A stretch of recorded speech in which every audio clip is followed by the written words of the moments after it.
Imagine a behemoth of steel, 441 feet long, weighing 28 million pounds, constructed, launched, and ready for service in just 4 days, 15 hours, and 29 minutes.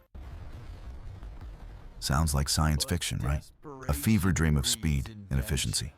Yet, in November 1942, at the height of World War II, this impossible feat became a very real, very dramatic reality with the SS Robert E. Peary. For centuries, shipbuilding was a slow, painstaking craft. Master builders spent 6, even 8 months meticulously constructing vessels of similar size. Entire generations of skilled craftsmen had perfected a process that demanded time, precision, and an almost sacred reverence for tradition. So how, in the midst of a global war, did one man shatter those deeply entrenched limits, turning weeks into days and the unimaginable into industrial fact? This wasn't just a record. It was a revolution that defied logic, mocked experts, and quite literally saved the Allied war effort. The orchestrator of this industrial miracle was not a lifelong mariner, not a seasoned naval architect. His name was Henry J. Kaiser, a 58-year-old construction magnate whose career had been defined by moving earth and pouring concrete for massive dams and highways across the American West. He had never built a ship, never run a shipyard. To the established maritime world, he was an audacious outsider, dismissed by many as a naive opportunist. Yet, it was this very lack of traditional shipbuilding experience that would become his greatest weapon, allowing him to see possibilities where others only saw insurmountable obstacles. He signed his first shipbuilding contract in late 1940, promising 30 cargo vessels to the British government in 2 years, a timeline that traditional builders scoffed at. They had no idea he was about to unleash a systematic transformation that would rewrite the rules of industrial production, saving countless lives and tipping the scales of history. The mathematics of Allied victory hinged not on battle strategies alone, but on production statistics. German U-boats were sinking Allied shipping faster than the world had ever seen, threatening to starve Britain and cut off vital supply lines to the war zones. The need for ships was desperate, immediate, and overwhelming. And into this crisis stepped Kaiser, a man with a wild vision and an unshakable belief that the impossible was simply a challenge waiting for a new approach. How did this construction titan, a complete novice in shipbuilding, convince an entire nation to gamble its future on his radical, untested ideas? What exactly were these revolutionary concepts that sent shockwaves through the maritime world?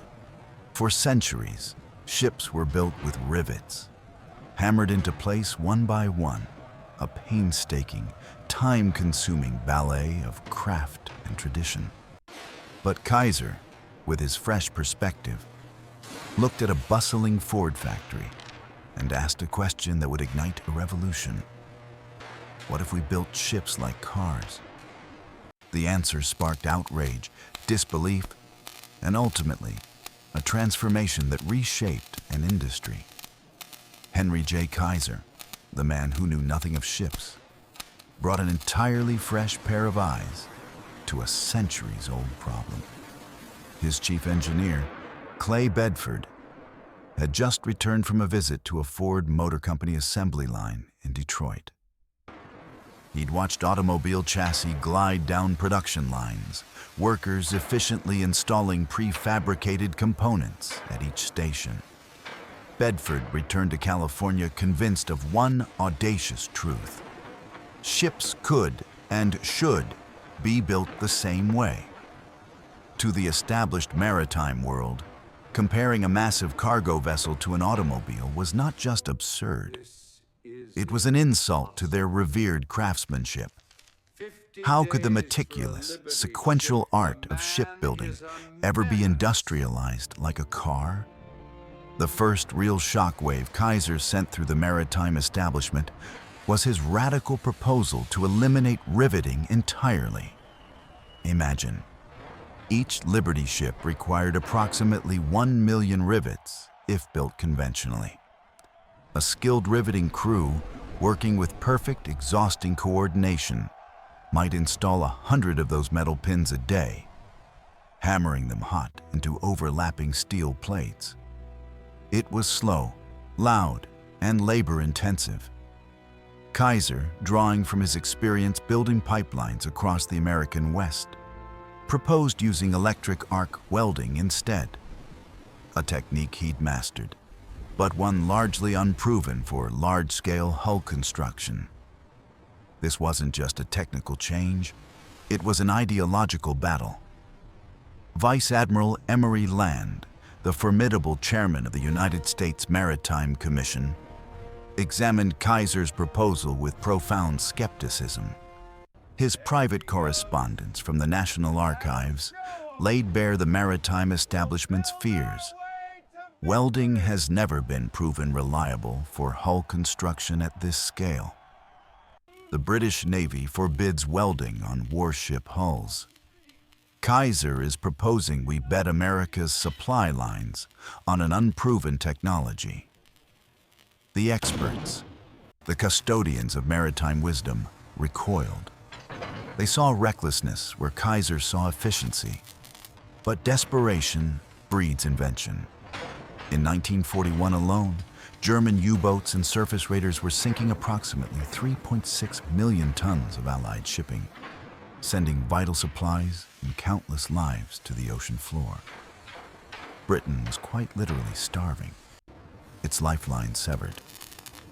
American shipyards, using conventional methods, required an average of 230 days to build a single cargo ship. At that glacial pace, the Allies would lose the Battle of the Atlantic long before American industry could respond. The decision to approve Kaiser's contracts wasn't born of confidence in his radical vision, but out of sheer, terrifying necessity. So, with a green light born of desperation, Kaiser began to build his revolution. The Richmond Shipyard rose from empty mudflats in California, not like a traditional shipyard, but like something entirely new. It was laid out like an automobile assembly plant. Gone were the massive gantry cranes and longitudinal building ways of old. Instead, Richmond featured vast open areas for prefabrication, surrounding 7 parallel building ways. Railroad tracks crisscrossed the facility, designed to move massive steel sections weighing up to 150 tons with ease. Overhead cranes, capable of lifting entire ship sections, stood sentinel every 100 feet. John Riley, chief naval architect for Bethlehem Steel Corporation and a 30-year veteran, visited the Richmond Yard in May 1941. His confidential inspection report captured the conflict between tradition and innovation. Kaiser has violated every principle of efficient shipyard layout I learned in 3 decades of experience. His prefabrication areas are too large. His crane capacity is absurdly excessive. His building ways are too short. Yet, Riley had to admit a grudging admiration. The facility is designed for exactly what he claims: rapid assembly of prefabricated sections. This was the essence of Kaiser's parallel production. Instead of building a ship sequentially, from keel to deck, in one spot, Kaiser's yards fabricated entire sections simultaneously across the facility. While one crew assembled a bow section in a prefabrication area, other crews built stern sections, deck houses, engine rooms, and bulkheads, all at the same time, in parallel. When these massive components were complete, Huge cranes lifted them onto the building ways, where welding crews then joined them together. Albert Wooding, a production supervisor at Richmond, explained the profound difference in a 1943 interview. In traditional shipbuilding, you cannot install the engine until the engine room is built. You cannot build the engine room until the hull is complete. Everything happens in sequence. Kaiser's approach allows parallel production. While one crew welds hull plates, another crew assembles the engine in a separate area. When both are ready, we drop the completed engine into the completed engine room and weld it in place. Tasks that previously required weeks now take hours. It was a complete inversion of established practice. But could this audacious, unproven blueprint, born from the mind of an outsider and scorned by experts, truly deliver seaworthy ships at the speed the world desperately needed? Or was it an expensive, catastrophic gamble, doomed to failure? Despite the fierce resistance, Kaiser pressed on. But with no experienced shipbuilders, how would he staff his radical new shipyards? And could an untrained workforce truly deliver on such an audacious vision? Forget generations of craftsmanship. Kaiser hired housewives, farmers, and secretaries, then taught them to build ships in weeks. The result? Production speeds that sent shockwaves through the entire industry. How did they do it? With traditional experts either skeptical or hostile, Kaiser realized his greatest asset would be the very thing his critics lacked: a blank slate. He couldn't rely on experienced shipbuilders because they simply didn't exist in the numbers needed, and frankly, they were too steeped in old ways. So, he cast a wider net, advertising across America, promising competitive wages and, crucially, a chance to learn for anyone willing to work. And they came in droves. Farmers from the Midwest, secretaries from city offices, homemakers from across the country, all ready to contribute to the war effort. This wasn't just recruitment, it was a social revolution in itself.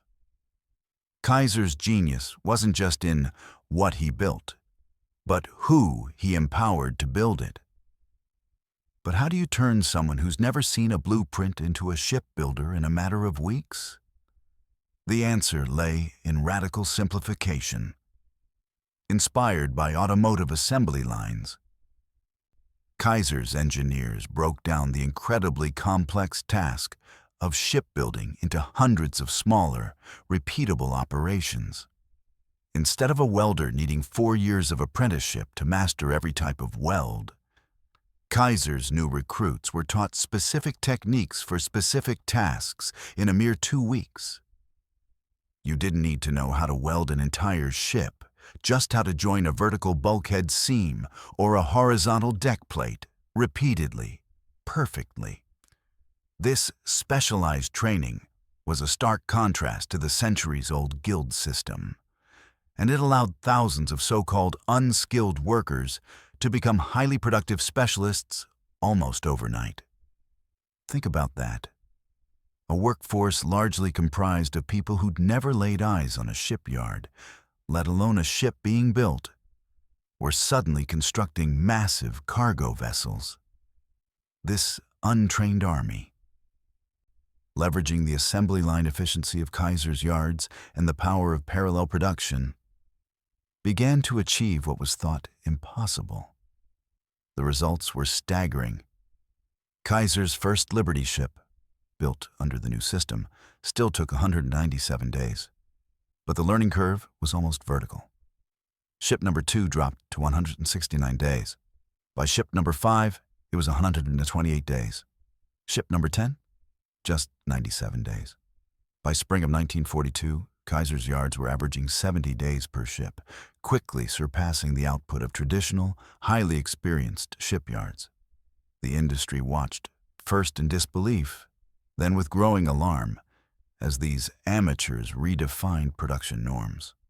This relentless pursuit of speed led to fierce, almost legendary, internal competition between Kaiser's 7 shipyards, particularly between the Richmond Yards in California and the Oregon Shipbuilding Corporation in Portland.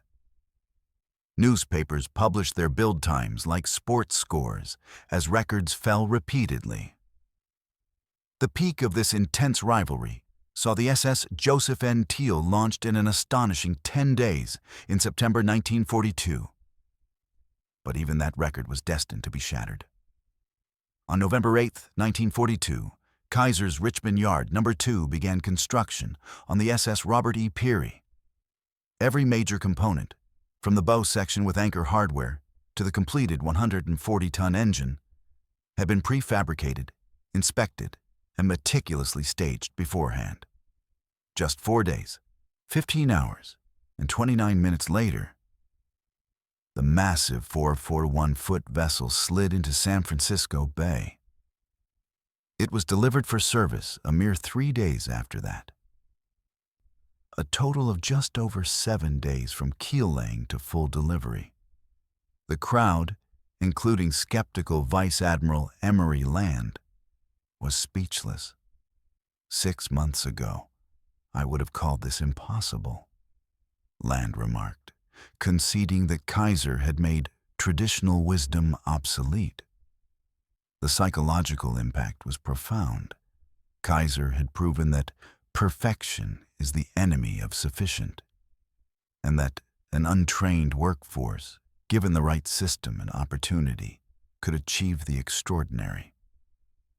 The speed was astounding, but the impact of Kaiser's methods reached far beyond just wartime production. How did these emergency ships and the people who built them fundamentally reshape not just an industry, but society itself? These ugly ducklings were supposed to be temporary, disposable. Yet they helped win a war, revolutionize global industry, and some even sailed for 50 years. What profound lessons did they teach us about ingenuity and resilience? Beyond the astounding speed records and shattered assumptions, Kaiser's revolution had a far deeper, more enduring impact, reshaping industries, societies, and even the course of history. First and foremost, Kaiser's Liberty ships were the unsung heroes of the Allied victory. In 1941, German U-boats were sinking Allied shipping faster than traditional shipyards could possibly replace it, threatening to starve Britain into submission.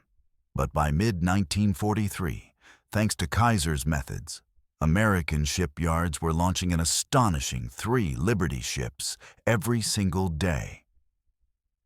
As Admiral Chester Nimitz, commander of the Pacific Fleet, would later reflect, "We fought across 5,000 miles of Pacific Ocean, supplied by ships built faster than the enemy could sink them. The Pacific War was won in the shipyards of Richmond, Portland, and Baltimore, as much as on the beaches of Iwo Jima and Okinawa.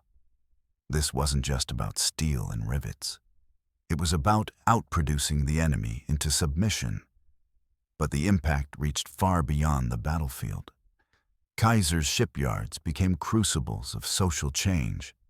He didn't just recruit anyone. He actively sought out untrained labor, opening doors for women and minorities in skilled industrial roles previously unimaginable. At their peak, Kaiser's 7 yards employed nearly 200,000 workers, with over 40,000 women, comprising 27% of the production workforce in places like Richmond. African American workers, numbering in the tens of thousands, held skilled positions, challenging the rigid workplace segregation of the 1940s. This democratization of skilled work proved that talent isn't exclusive to one gender or race, or to generations of apprenticeship. It can be quickly cultivated and unleashed when given opportunity. After the war, when the shipbuilding boom inevitably collapsed, the knowledge didn't vanish. Kaiser's modular construction, prefabrication, and welding techniques became the new global standard. Nations like Japan and South Korea, rebuilding their industries, meticulously studied Kaiser's Liberty ship program.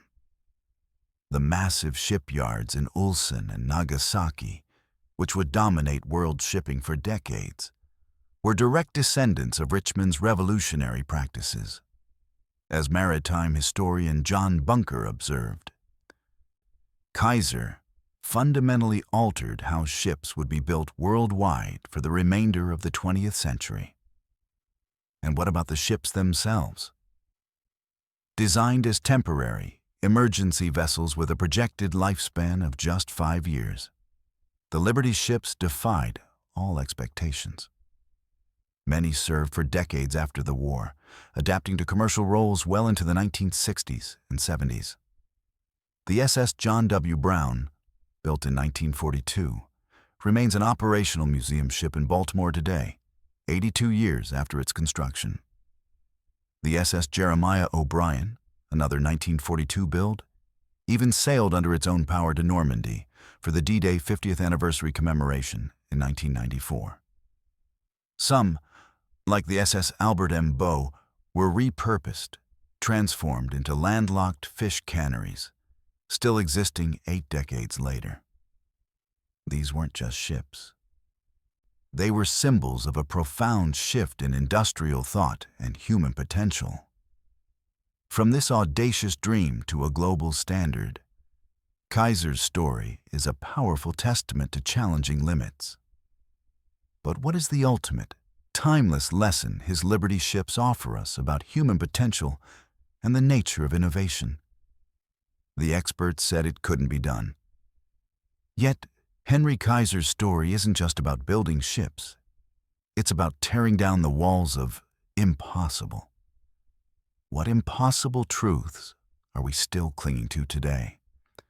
We've journeyed through Kaiser's audacious gamble, witnessed his radical blueprint for shipbuilding, marveled at the untrained army he mobilized, and understood the profound, lasting impact his Liberty ships had on the war and the world that followed. But beyond the steel and the staggering statistics, what truly endures from Kaiser's revolution? His greatest achievement wasn't just the monumental feat of building ships in days. It was proving that impossible often just means nobody has figured out how yet. Kaiser didn't invent welding or prefabrication, but he was the first to look at shipbuilding not as a sacred craft tradition, but as a manufacturing problem, a puzzle to be solved with efficiency and scale. He dared to ask, what if we questioned everything? And in doing so, he taught us invaluable lessons about organizational innovation, the power of parallel production, of breaking complex tasks into simple, repeatable steps, and the sheer audacity of standardizing where others sought perfection. He proved that rapid skill development wasn't a pipe dream, but a necessity that could turn secretaries and farmers into master welders in weeks. His shipyards were laboratories of human potential, demonstrating that given the right training and opportunity, ordinary people could achieve extraordinary results, shattering centuries-old notions of inherited expertise and opening doors for women and minorities in ways previously unimaginable. The Liberty ships, those ugly ducklings that sailed for decades, are a physical testament to a deeper, more philosophical truth, that conventional wisdom can be wrong. And often, it's the outsider, unburdened by tradition, who sees the path to revolutionary improvement. His transformation of shipbuilding wasn't just incremental. It was a fundamental reimagining of what was possible. So, as we look back at the chaotic urgency of World War II and the incredible response of Henry Kaiser and his army of builders, we're left with a powerful reflection. Where in your own life or your industry are you accepting limitations that are, in fact, just traditions in disguise? What impossible tasks are you facing that might simply need a new lens, a fresh question, a daring leap beyond convention? Kaiser's enduring legacy isn't just in the methods adopted by modern shipyards from Ulsan to Nagasaki, or in the very foundation of modern healthcare through Kaiser Permanente. His true legacy is etched not in steel, but in a transformed understanding of human capability. It's a challenge to every manager, every entrepreneur, every individual to question whether impossible truly means impossible, or simply means nobody has figured out how yet. The Liberty ships are mostly gone now, but the revolution they represented endures, a timeless testament to human ingenuity, unshackled from tradition and empowered by necessity, proving that when properly organized and challenged, our potential knows no bounds.